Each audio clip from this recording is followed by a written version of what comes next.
実際に障害にぶつけてしまって怪我をするっていうのはあまりないです。というのは馬自身もやはり動物でその危険を回避するということは馬もします。ですから危ないヒヤッとするような時は足を高く上げたりだとか、馬も怪我もしたくないですから、そういう意味では馬自体が自分を守る、人と馬と両方がそういうやはり防御反応みたいなのを持ってるんで、そうそう怪我をすることってのはないですけど、やはり疲労がたたって故障してしまったりだとか、そういうことはあるとは思いますね。だからそういうのをやはり未然に、良いライダーだったらやはりそういうのを未然に防ぐためにやはり馬のことをよく気遣ってやれたりだとか、そういう簡単な獣医的な知識もライダーとしては兼ね備えているというようなことが必要だと思います。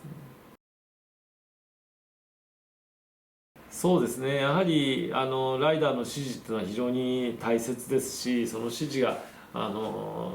的確でない場合には、ミスをして怪我をしてしまったりなんてこともないわけではないですね。それもありますね、多分、そういうこともあります。だから馬の気持ちがしっかり汲み取れないライダーの合図だと、やはり馬の方もいやそれはしたくないよというような判断をすることもあります。もちろんそうですね、そういうレ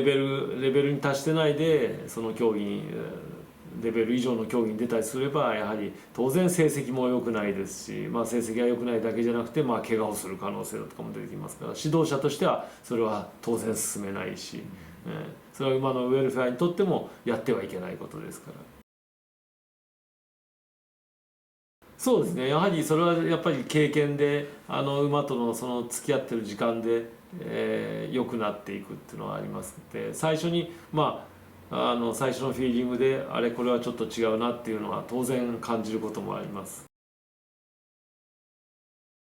そうですね、本当に人と人みたいな感じで初対面であればお互い探り合いじゃないですけど、お互いこの人はどうなのかなと思うのと一緒で、私たちも初めて乗る馬はこの馬はどういう反応するのかな、どういう性格の馬なのかな、そういうのを一つ一つ紐解いていくような感じで、やはり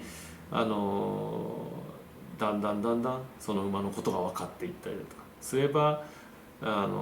良い合図が出せるようになったりだとか、良い成績が出せるようになったり、それはいきなりそれはビギナーズラックみたいなこともたまにはあるでしょうけども、基本的にはやはりよく深く馬のことを知ることが競技としても成功に大切だと思いますね。そうですね、おっしゃる通り本当に引き出しが増えていくのがやっぱりベテランの選手だと思います。ですから私たちは主にその経験のない選手はなるべく経験豊富な馬に乗って豊富な馬からいろんなことを教えてもらう。そして経験豊富なライダーは逆に若い馬、経験が未熟な馬に少しずつ教えていってあげるというようなことが、馬術では通例になってます。そういう意味では大学生で特に